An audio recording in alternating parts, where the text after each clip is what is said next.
Meie käest on tihti küsitud, et kuidas on võimalik, et teil see metsas kokkamine nii hästi välja tuleb, et olete ju teinud metsas hautist ja pitsat ja isegi Sinimere karpe, siis ega tegelikult alati ei õnnestugi, aga vahel ma teen natukene sobi ja natuke sobi teen ma ka tänasel naistepäeval ja otsustasin, et veits harjutan ja teen koduhoovis oma naisperele siis mõnusat vürtsikat pilaffi. What would Jesus stew? Ja joogiks on blues, versta poissiga ei midagi muud. Vere, liigun ilmast ilma olen randu, kel kodus on öö. Vere.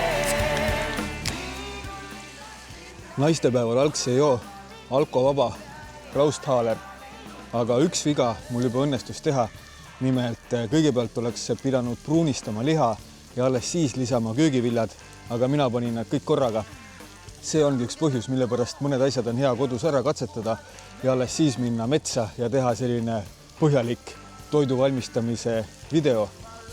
Kui metsas olles ma praegu läheksin kalale, sellepärast et see liha peab siin nüüd umbes tund aega podisema, siis kodus olles mul on vaja laduda umbes 10 ruumi puid ja laon ära selle podisemise ajal umbes 1 või 2 riita ja siis tuleme siia tagasi ja vaatame, paneme riisi peale ja vaatame, et mis sellest plohvist siis välja tuleb.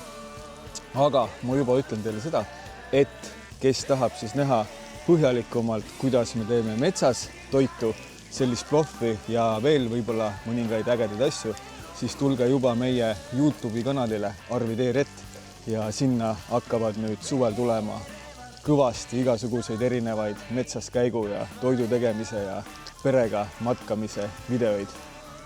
Ega tegelikult enam pikalt midagi näidata ei olegi.